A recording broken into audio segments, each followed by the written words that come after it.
Well, good evening. Thanks for coming out. Tonight's going to be a little bit different than some of the sessions. If you've made it to the summer session before, Craig kicked it off by kind of giving a cultural perspective of this issue from his experience. You've heard stories, you've heard experiences. Andrew asked me if I would talk about just some of the myths and bad ideas that are in our culture, and in particular, how it affects people kind of from a scientific perspective. So I'm not going to take the Bible out and exegete a passage. We're going to assume that the Bible says God has designed sexuality to be between one man and one woman in a committed relationship for life. And guess what? When we go actually look in the world, we find that those who follow the biblical pattern tend to experience the best kind of sexuality in life because they're living according to God's design. So we should expect as Christians that when we actually start to analyze our culture, we should find that things like pornography are having a quite damaging effect upon culture. And that's what we're going to take a look at. I taught high school for 10 years before I started working on my dissertation and began to teach here. And one of the great things about teaching high school and speaking is I get to hear a lot of stories of young people. One of the hardest things of teaching and speaking is that I get to hear a lot of stories of young people, some heartbreaking ones. And I'll tell you one that stands out to me. I was traveling and speaking, and a young man, probably 23, 24 years old, came up to me. And he asked if he could share a story. I said, of course, tell me what's going on. He described how he grew up in a Christian home. He went to a Christian school, went to a Christian university. And for the most part, tried to really follow God and do the right things in his life that his parents and youth pastor in the scriptures say that he should do. Married a girl who's beautiful inside and out. I mean, she honestly looks like a model. Just a beautiful girl and sweet. But he had a little secret that obviously relates to our talk tonight. And he was 100% persuaded that all the stories he heard other people tell was about them, but he was different. He was persuaded that when he got married and had the, quote, real thing, that some of his issues and struggles would just kind of magically disappear. Well, they did for the first part of their marriage. But then a few months into it, like all couples do, they're starting to figure things out. And one night he was lonely and kind of came back, and then it came back a lot more than that. And eventually his wife found out, surprised to her, about her new husband's porn addiction. Now, the way a woman tends to interpret this is, what's wrong with me? What did I do? Am I not beautiful enough? A lot of times I think guys don't realize how devastating this can be to a woman, and she interpreted that way. She confronted him on it lovingly. They talked about it. It was a lot deeper than she realized. It ended up tearing their relationship apart, and they were divorced in about 1 year. I tell you that because I get to speak to a lot of high school and college students. And if I had $1 every time somebody said to me or gave me the kind of look that says, you know what, I'm different. I'm going to beat the odds. I would be rich. And I'm not. I teach at Biola. But the point is, my father, maybe some of you have heard of my father. I only mention it because of the quote that I'm about to say to you. My dad's name is Josh McDowell. He's been with Crew for about 50 years, written over 100 books. He's actually spoken to more young people live than anybody in history. And my dad and I were speaking on this subject recently. And he said, son, he goes, I believe that this issue of pornography is so much more pervasive than most people have a clue about, and is one of the most significant challenges to confront the cause of Christ in 2,000 years. Now, if that's even close to being true, that means we have a real issue on our hands that is kind of the elephant in the room that a lot of people are not willing to talk about. So I want to commend you first for coming tonight and just being willing to listen to a presentation on this, to be challenged about this. And I'm going to speak some truths pretty boldly. I'm going to kind of approach this as an apologist, in the sense that I'm going to look at some of the 3 big myths that are perpetrated in our culture and in the church, and just try to show why these are a lie. And then at the end, I'll talk briefly about how we respond to this. And then Dr. Grace and I are just going to come up here, grab some chairs, and we will hang out and try to answer any questions you might have about this presentation or this subject we will do our best to make sure that the reason you came, we really address that. So the first myth that I often hear is this one. First myth is it doesn't affect me. It doesn't affect me. There was a study of Swedish adolescents. 71% believed pornography influenced the behavior of their peers, but only 29% believed it influenced their own behavior. Isn't that human nature? Well, it affects everybody else, but not me. I'm different. I'll never forget a student one time. He was a senior in high school. He was in my Bible class. Great kid. Went to a Christian school. Had grown up in a Christian home his whole life. Played college sports. And in my class, I had a policy. I said, we can talk about anything. We can talk about anything as long as we look at it through a biblical lens and we're just respectful. Nothing's off the table. And a student raised a question about pornography. And I said, well, let's talk about it.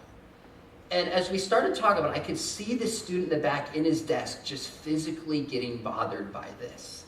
I could just see it in his eyes. And as soon as the talk finished, it was sixth period, it was lunchtime, he came up to me and he said, Mr. McDowell, can we talk? I said, no, it's my lunch break. I'm just kidding. I said, of course. Step into my office, which was a desk in the middle of my classroom at that time. So we sat down, I just looked him in the eyes and said, hey, what's going on? And just picture kind of this macho senior athlete. And before he could even tell me, I distinctly remember he puts his head in his arms like this, leans down, and just starts to cry. So much so that I went and got tissue for him. Now, I'm used to getting tissues for girls. I went and got it for this macho athlete, and that was fine. And he kind of collected himself. I said, what's going on? He said, for 6 months, I go into my room at night, turn the lights off, tell my parents I'm going to sleep, but I pull out my phone, my tablet, my computer, and I just look at pornography for hours. He said, what do I do? I said, well, first off, thank you for talking to me and trusting me, being willing to get this off your chest. You're taking the right step by at least talking to someone that you know and you love. And I asked him more questions. He said his dad would actually ask him to his face. He'd say, son, are you being accountable with this? He said, I've been looking at my dad in the eyes and lying to him for months about this. What do I do? I said, let me ask you this. Before we go any further, how has it affected you? He said, number one, I just feel guilty and feel shameful all the time. And he gave me the same answer I hear from every student I've had this conversation with. He said, I can't look at a girl the same.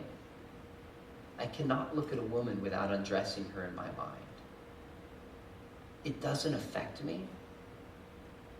Pamela Paul is a journalist. She's not a Christian as far as I know. She wrote a book called Pornified, How Our Culture Has Become Pornified. She said, a single 20-something graphic designer told me he would find himself in bars, berating himself over the way he scanned potential dates. I'd be saying, no, her breasts are too small, she's not worth it. Then wonder, who have I become? Why am I judging women like this? You see, what pornography does is it takes a human being and objectifies that human being.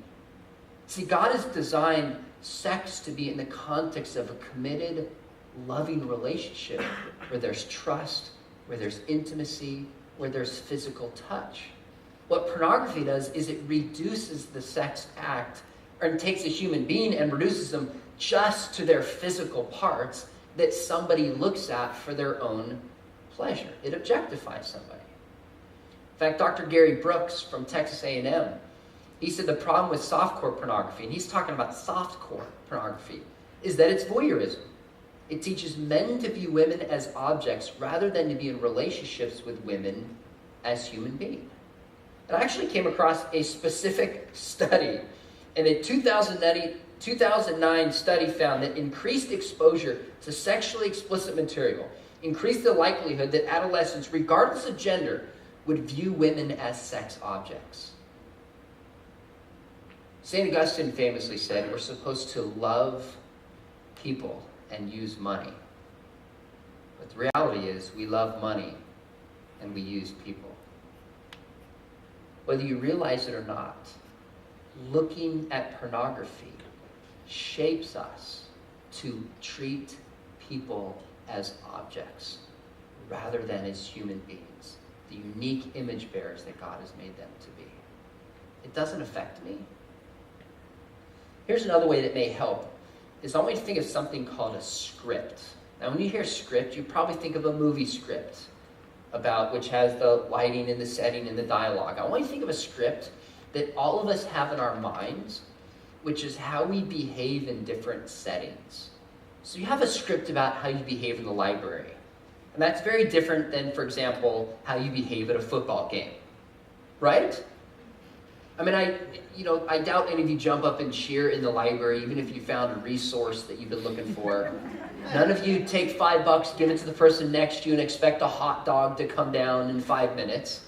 I mean, it's interesting how we just walk into a library and we don't necessarily think about it. We just have a script of how you behave in a library. And that's very different than when you come to class, or when you go to church, or when you go to a concert, or when you go to a football game. Now the question is, how do we learn all the different scripts about how we behave in these different settings? Or like the cafeteria. Well, in most places, somebody didn't sit us down and say, okay, look, this is a football game. When the ref makes a bad call like they did in the Final Four, boo 'em.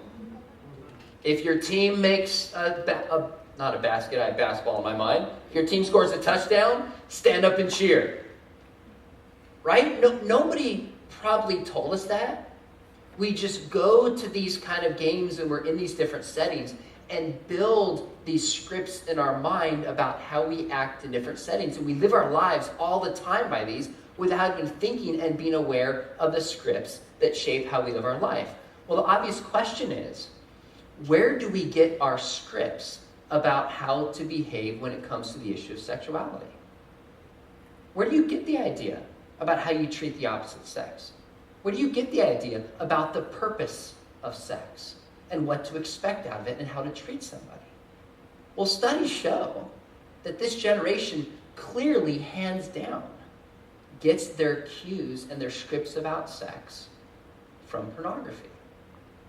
So there's a 2011 study called Premarital Sex in America by Mark Regnerus. And he said this, he said, demand for it, referring to anal sex, is largely psychological and the result of a porn-inspired script about the anticipated pleasures of anal sex.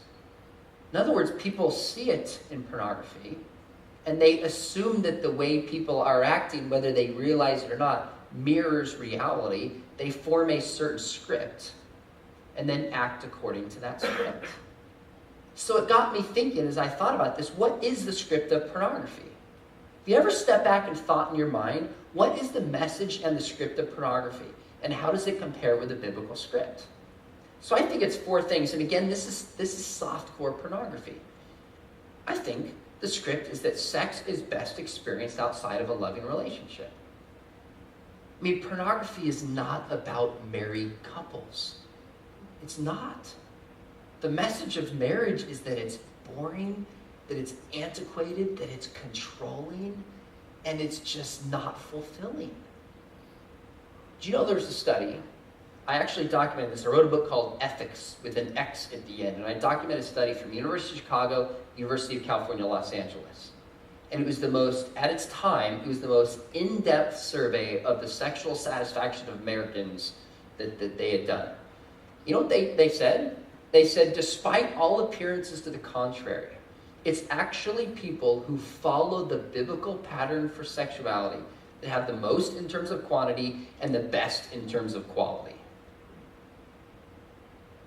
Can I get an amen? Amen. Okay, good. I knew there were some Baptists that were here. Do you realize what the research shows? And I can back this up.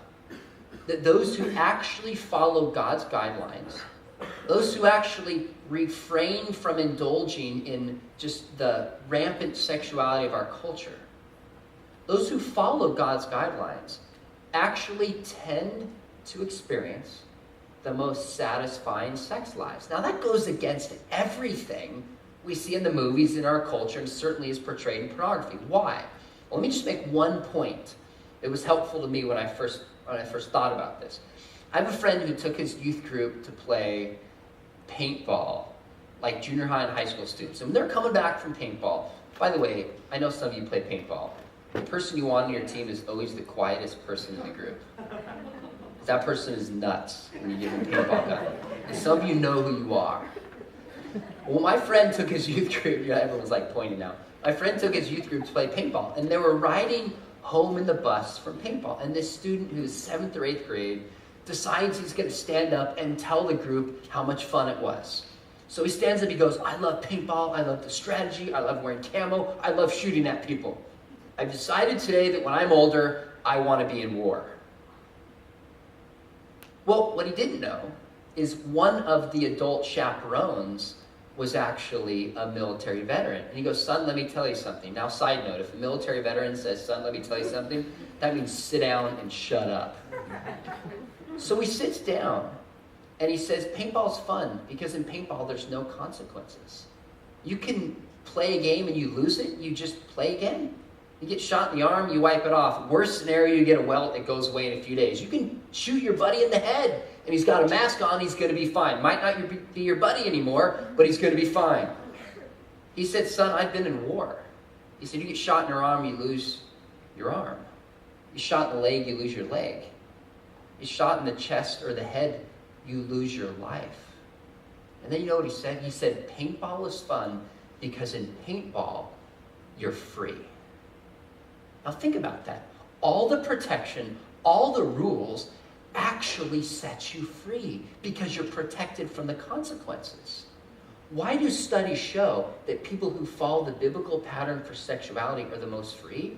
Because you don't have to worry about sexually transmitted diseases.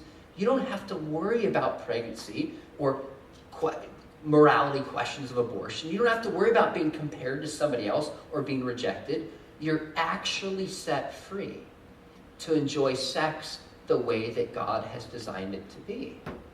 So it says in Hebrews 13:4 to keep the marriage pure and sacred. What does pornography do?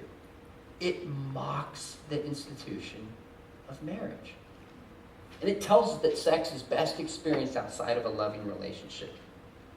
The second message is that all women want sex from men. Basically, women, you are viewed as essentially sex objects.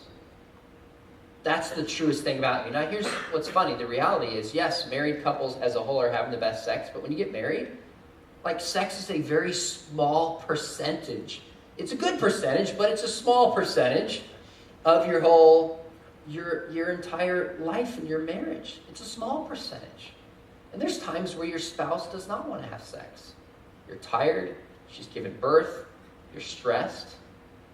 So pornography gives a lie that it's just women at their core are just sexual objects. What a demeaning view of women. What a demeaning view. The third thing is women, like all sexual acts, men perform or demand. And fourth, any woman who does not at first realize this can be persuaded with a little force. So she says no, she's just plain hard to get. She really means yes, which is why we've seen an increase on many campuses on issues of increased oral sex, anal sex, group sex, and on issues of date rape. So much that we have new laws in California about consent related to date rape. Because people have bought these ideas that, yeah, she really wants it. And she says, no, I didn't. He goes, yes, you did. Because pornography gives this idea that women essentially are just sex objects that can be persuaded with a little force. Look, I'm going to work through 10 examples here, fast. You won't even have time to write all these down. If you want the data of this article, you can research it. This article is called The Impact of Internet Pornography on Adolescents, a review of the research. And it was 2012, and these 4 authors did not come up with any new research study they did. Rather, they gathered all the data they could find of journal articles from 2005 to 2012 of how it affected adolescents. And it was probably about age 13 to 18 or 19 was the gamut that they considered in this. And here's what they concluded. They said those who look at pornography with at least some regularity. Number 1, more distracted by thoughts of sex. Number 2, have more permissive sexual attitudes. Number 3, believe men should be more dominant than women. Number 4, accept the notion of casual sex. Number 5, engage sexual risk behavior. Number 6, engage in sexual harassment. 7, be sexually aggressive. 8, have insecurities about their sexual abilities. 9, express insecurities about their body image. And 10, have clinical symptoms of depression. It doesn't affect me. Can you see how much this is a myth? Let's look at the second one. I'll quit later. I'll quit later. Whether you've expressed this, I'm guessing probably most of you here at some point have thought, well, this is a phase, but I'll just quit later. I think the best way to look at this might be to actually look at the brain, because the brain is by far, according to Dr. Joe McElhaney, it is the most, he said the human brain is without question the most complicated 3-pound mass in the universe. And I don't mean this brain, by the way. Do you know you have more neuronal connections in your brain than all the internet connections in the world? In your brain, there's an average 100 trillion neurons. That's a big number. And if you can't grasp that number, just think of our new national debt. 100 trillion connections. Now, it used to be believed that the brain was kind of formed in adolescent years and it became like cement and stayed that way through all of life. But now neuroscientists are telling us that the brain is not really fully formed until between 25 and 30 years of age, and that the brain is what they call plastic, meaning it never becomes fully fixed. It's moldable and adaptable based upon our beliefs, based upon our experiences, based upon our choices. So the beliefs we have in our behavior physically structures our brain. Especially the younger we are, the more significant that structural change is. So if you look at the brain, you have what are called neurons, which are the primary brain cells. Then you have support cells, which get rid of the waste, strengthen the neurons. But then you have something called synapses, which is something I want to focus on. And synapses are what help connections between the brain to communicate. Now, if you haven't written this down, you might want to write this down and remember this. Okay, I don't have to write stuff down. I have photographic memory. I just don't have any film. Obviously, there's nobody over 30 in here. I thought that was great. All right. So the idea is, all right, note to self, don't use neuron joke anymore. Here's the point. Neurons that fire together wire together. This is a phrase you'll hear neuroscientists use. Neurons that fire together wire together. What does this mean? As you make a certain choice, as you have certain behavior, there's certain neurons that are firing in your brain. And depending on the kind of experience it is and how many times you have that experience, you form certain pathways in your brain that become like habits that we naturally walk down. So here's a couple examples that may help. My brother-in-law took this picture. We had a chance to go on a safari in Tanzania about 5 years ago. He took a picture of this. I think they're monkey-type beings. And I learned something really interesting about monkeys. That if you take their fingers and you sew them together. You know what you're thinking? What kind of sick person sews the fingers? Look, I would never do that to a monkey. I would do it to a cat, but I would never do it to a monkey. They actually, scientists do this, I have not. They will either sew or tie the fingers of a monkey together. Why? Well, monkeys are like us in the sense that they have individual digits that they can control with different neuronal pathways in their brain. So you have different pathways that control each one of your fingers. So they've taken monkeys and they'll sew, for example, these two fingers together. So when they go to move this one or this one, what happens? They move them together. And they leave them tied together for a period of time, and the separate pathways fuse together and become one. So then once it's done, they unsew the fingers and they leave them, and what happens? When they go to move either one, they naturally move together until they retrain the brain to create different pathways. So think about it like a pathway through the forest. If somebody's walking through the forest and no one's been there yet, there's a variety of different paths that you can take. And when you walk, you kind of beat the brush down and kind of create a semi-path. But what happens when a bunch of people start to walk in the same way? Well, it's obvious, you get a path. So anybody who would now walk in this area wouldn't think twice about it. That person would naturally go on the path and just almost like a habit. Well, this is what happens in our brain. It's almost like I played basketball here years ago, and somebody asked me if Coach Holmquist was here when I played. He'd been here like 20 years when I came, so I'm not that old. Is if you play a sport, you get a certain habit with your form, and you don't think about it. Your brain just naturally does it. It's a pathway that your body reacts, and that's how you do it. So our choices and our behavior become pathways that we just naturally operate down, which is what a habit is like. Okay, one more example, and then I'll apply it. I want you to think of something that in the Middle Ages they would call love apples. All right, so a love apple, just imagine that you're in love, so it's you and your lovey, okay, or maybe you might call it a beloved. All right, you and your beloved are separated for a period of time. Today you can text the person, you can post pictures on Instagram, you can check Facebook, and if you're really committed, you can call the person and talk to their voice. Right? We can stay in touch constantly with people. Well, imagine somebody leaves before this time. They go away on a business trip.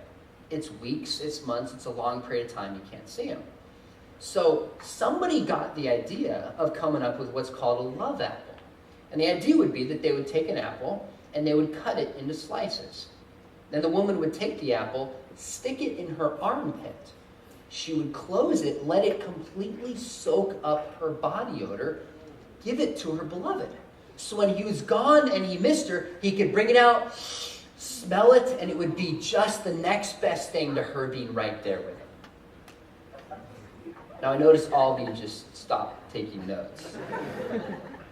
Because and some of your faces are funny. Like, that's nasty, right? Why? Because in our culture, we go to lengths to cover up body odor. We shower, and then we put deodorant on, and then you get out your Old Spice swagger and spray that on to get a different smell, right? Well, that's not true in every culture of the world. Don't believe me? Just go to France. Well, especially in the past, they didn't have as much colognes that we do, the same kind of deodorant, didn't shower as regularly. So people would grow up in a certain culture where body odor, from the moment they came out of the womb, they were exposed to body odor, and their brain would be shaped to find body odor not only not repulsive, but actually pleasant. So as crazy as it sounds, all other things being equal, if you were imported back to the Middle Ages and you were raised there, and I gave the example, you'd have been like, that's a great idea. Why didn't I think of that? Because your brains would have formed differently to find pleasure in that you didn't in something else. That's why people can like certain foods, because from the earliest stage, they smell it and the brain gets wired to like it. You go to another country, it's like, oh, that's gross. If you grew up in that country, you would have found it attractive. Well, how does this apply to the issue of pornography? Here's the point, is that your brain can become trained to sexually cue a computer. Is that what happens with the brain is it actually physically becomes wired to be turned on sexually with images on a computer. And let's face it, nobody in real life, guys or girls, can match up to these images. So somebody who looks at these images, especially the younger that person is, the more their brain is actually trained and physically structured to go down that pathway when it comes to the issue of sexuality. So Pamela Paul put it this way. She said, boys who look at pornography excessively become men who connect arousal purely with the physical, losing the ability to become attracted by the particular features of a given partner. Instead, they recreate images from pornography in their brain while they're with a real person. I'll quit later. Doesn't affect me. I distinctly remember, I must have been 10 or 11 years old. My dad at this time was speaking out on, he called it maximum sex, to talk about following God's plan for sexuality. And I was with him, he spoke at a conference, and a lady came up to him. She was a professor. Actually, I think it's probably far enough removed Now, she was a professor at Biola, actually. I've never said that else professionally. This is decades ago. And she came up to my dad and she said, I don't know what to do. She said, my husband cannot reach a sexual climax with me unless he puts the Playboy on the pillow next to my head. Can you imagine how degrading that is to that woman? Now, why? I think this man had physically structured the shape of his brain from years of looking at pornography. I'll quit later. It doesn't affect me. There's another part of the brain that might be helpful to look at for a minute. It's something called neurochemicals. Now, neurochemicals are necessary for messages to be passed in different parts of the brain. And one neurochemical that you're probably familiar with is dopamine. And dopamine is the reward chemical that makes us feel good for taking risks. So if you've ever gone on a roller coaster, when you're waiting in line, how do you feel? There's kind of this anticipation, you're getting a little bit antsy, and then when you're done, how does your body feel? It's like, oh, that was awesome. Well, what happens is because you're taking a risk, your body is getting flooded with dopamine. Well, there's also, you've heard what's called a runner's high. When you work out and exert yourself physically, there's certain chemicals released in the body that makes you feel good, which is a good thing or nobody would work out. Yeah. Well, God has put these chemicals in us for a purpose, that when we take risks and when we exert ourselves physically, we get a natural high. Well, what certain drugs do, drugs like speed and others, short-circuit the risk-taking, short-circuit the physical exertion. They go right to the part of the brain that releases these chemicals, so you get an instant high when you take these drugs. Well, what's amazing, that more people don't know this, is the exact same chemicals, namely dopamine, is released when somebody looks at pornography. So you think about how addicting certain drugs can be. It's because the chemicals in human body, it's not the cocaine or the drug, that releases and it uses a chemical already in your body. Well, pornography does the same thing. Now, here's what's interesting to me, and you know this answer. If somebody takes a drug and then they want to experience the same high, what do they have to do the next time to experience the same high? They have to take more of it, increase the quantity. That's not the case with pornography. It's not an increase in quantity. Do you know what it is to get the same high? It's variety. So here's what typically happens. Somebody looks at nudity, and then they look at sex, and then they oral sex, and then anal sex, and then group sex. And then eventually, if someone keeps going down this train, eventually they'll need to look at kids engaging in underage sex.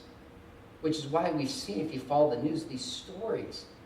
Massive amounts of people, police chiefs and teachers and pastors and others, that start this and think, oh, I'll just quit later. But to get the same high, keep going down this train of trying to get that same level of high and eventually find themselves doing something even more harmful and illegal, and it destroys their reputation.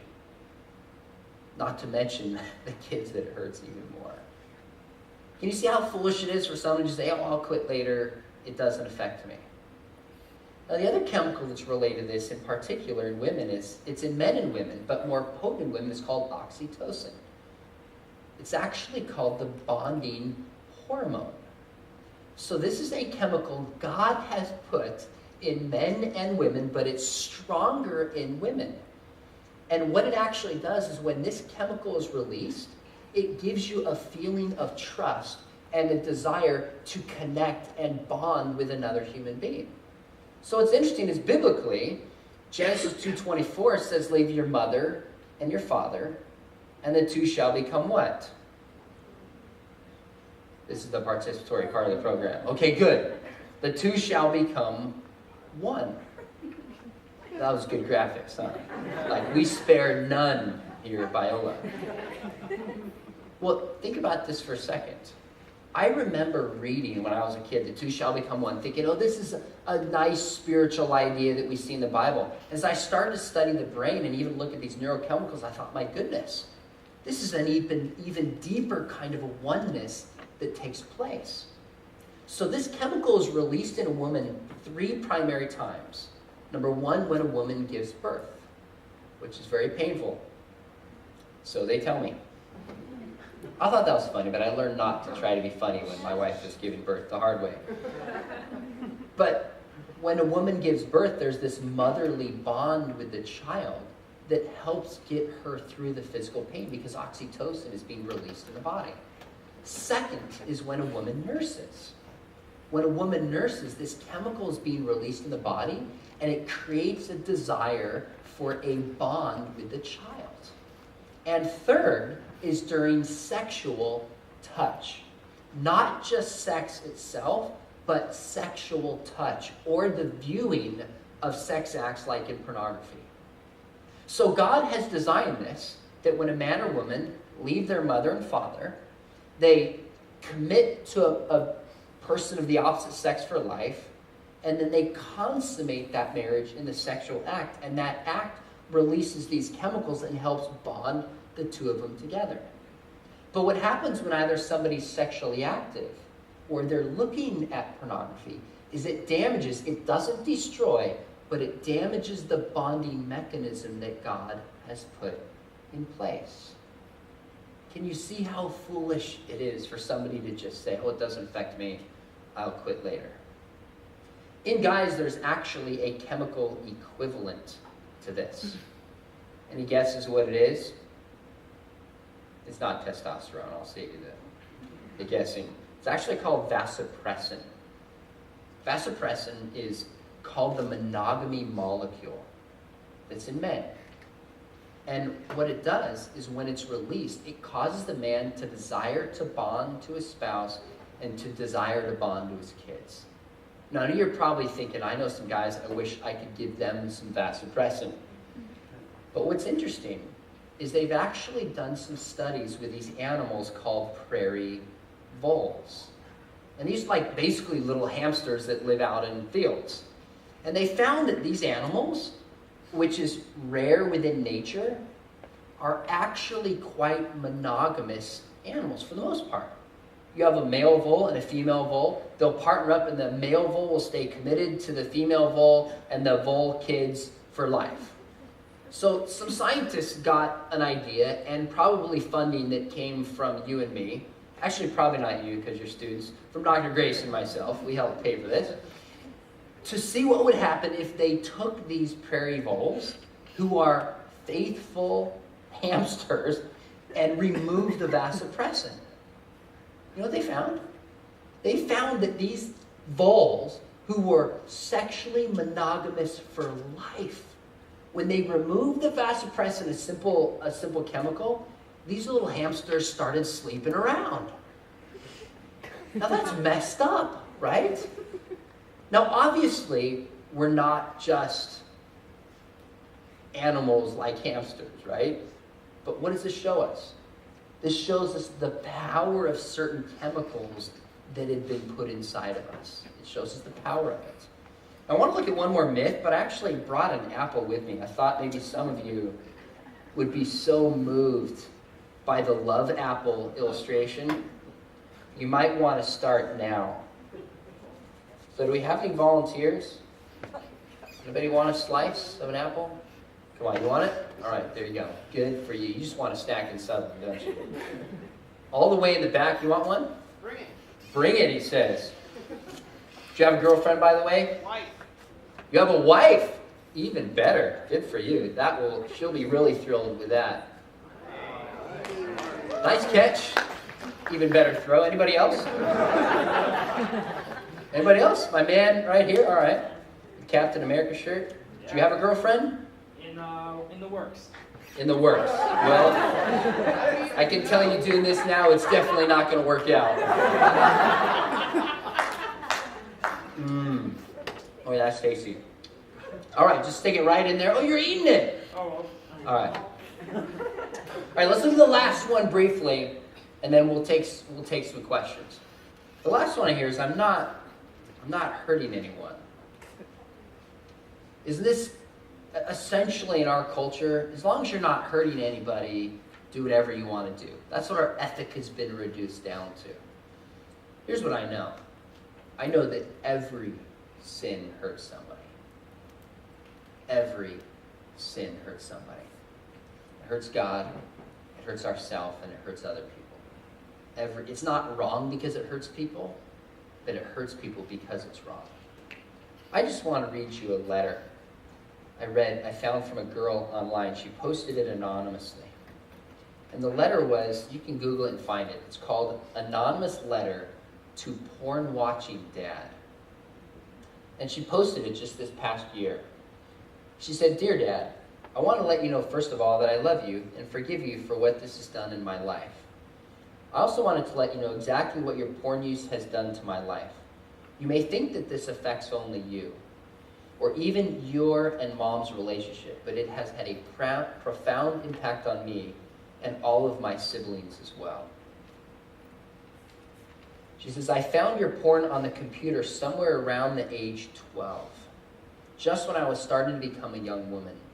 First of all, it seemed very hypocritical to me that you were trying to teach me the value of what to let into my mind in terms of movies, yet here you were entertaining your mind with this junk on a regular basis. Your talks to me about being careful with what I watched meant virtually nothing. Because of pornography, I was aware that Mom was not the only woman you were looking at. I became acutely aware of your wandering eye when we were out and about. This taught me that all men have a wandering eye and can't be trusted. I learned to distrust and even dislike men for the way they perceived women in this way. As far as modesty goes, you try to talk to me about how my dress affects those around me and how I should value myself for what I am on the inside. Your actions, however, told me that I would only ever truly be beautiful and accepted if I looked like the women on magazine covers or in porn. Your talks with me meant nothing, and in fact, just made me angry. As I grew older, I only had this message reinforced by the culture we live in, that beauty is something that can only be achieved if you look like them. I also learned to trust you less and less, as what you told me didn't line up with what you did. I wondered more and more if I would ever find a man who would accept me and love me for me and not just for a pretty face. When I had friends over, I wondered how you perceived them.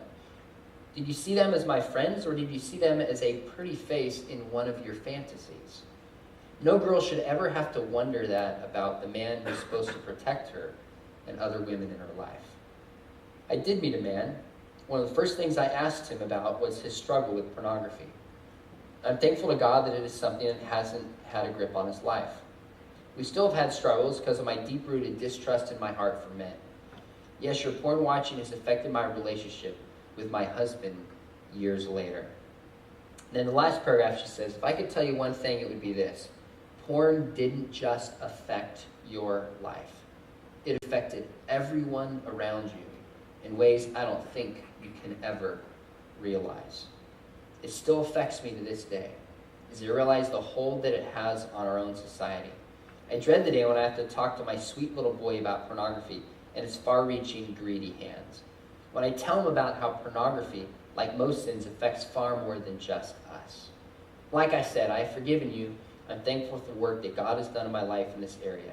It is an area that I still struggle with from time to time, but I'm thankful for God's grace and also my husband's. I do pray you are past this and that the many men who struggle with this will have their eyes opened. Love, your daughter."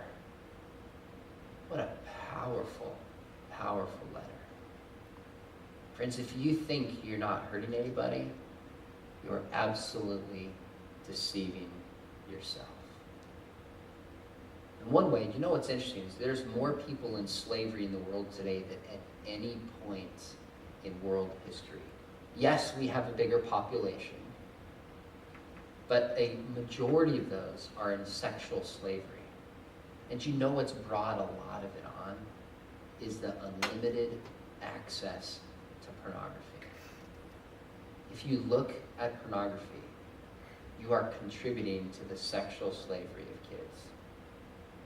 Now, that is not a pretty thought, And I don't say that to make anyone here feel guilty, but it's true. I've heard a lot of excuses, even given by Christians on this issue. 50 Shades of Grey, can I tell you how many women I said, well, it's just a movie. It's just a story. My English teacher here said to me, I'll never forget it, she said the justification of sin is just as bad as the original sin. My English teacher here, when I went as an undergrad, and I remember that, because I don't know if you're like me, but I am really good at justifying sin in my life if I want to. I mean, I can justify sins away. And that's part of our sinful nature. The first step is just step back and realize that we have bought a lot of lies on this issue. A lot of lies. Whether it's in the church, whether it's from our culture, wherever it comes from, we bought lies. Instead of pointing fingers at somebody else, I think the honest response, and I know you believe this or you wouldn't come here on a Thursday night, is that each one of us have to take stock in our own life and be honest before God and be honest before other people. So what do? I'm just going to give 3 quick thoughts, and then Dr. Grace, if you want to come up here, we will take whatever questions we can to try to help you out. I'm going to skip through that part. But first one, you heard Monday night. I just want to reinforce, put some kind of filter on your different devices. That's just the simple, obvious place to start. So if you went Monday night and you heard Craig Gross speak and thought, oh, Triple X Church, that's awesome, and you went away and kind of forgot and just didn't do it, let this be another reminder to get a filter on your phone or on your computer. I have one on my computer, and it sends it to one person, my wife. Every week it sends a report to her. And it's not because she put it in because she didn't trust me, or that had nothing to do with it. I just told her, I said, I speak to people and I can only tell them to do something I'm willing to do myself. And because I travel and speak. And can I tell you, I had no idea when I was in college that the choices I made, I dated my wife. I first met my wife in 3rd grade, believe it or not. We grew up in a little, have you ever been to Julian? How many of you have been to Julian? Famous for apple pies, interestingly enough. That had nothing to do with my demonstration. Famous for apple pies. Small town, public school, 60 students. In 3rd grade, I was telling Dr. Grace before that I have a memory in 3rd grade of my wife riding on the bus. She had a crush on my friend whose name was Jessie Nichols. She had a crush on my friend Jessie. Bottom line is I married her and Jessie didn't. But it might explain why my favorite song is the 80s song, Jessie's Girl. Yes, that's my favorite song. Well, I tell you this, my wife and I dated for about 10 years. We were best friends. She went to Vanguard. And I had no clue that the ways even that I treated her while we were dating would seep in so deeply into our marriage relationship now. I distinctly remember some of my friends when I was here saying, you know what, we're engaged and we're going to get married anyway, so it doesn't matter. I thank God I didn't buy that lie. And I'm not standing up here as if I'm perfect. I'm not going to tell you that. That's certainly not the case. But I thank God I didn't buy that lie, because I'll tell you what happens. Is if you decide you're going to cross certain boundaries before you're married, because you're going to get married anyways, as soon as you get married, guess what's in the back of the mind of your spouse? Because he or she was willing to fudge boundaries and went right then. I wonder what he or she is doing now. So err on the side of being cautious and being wise.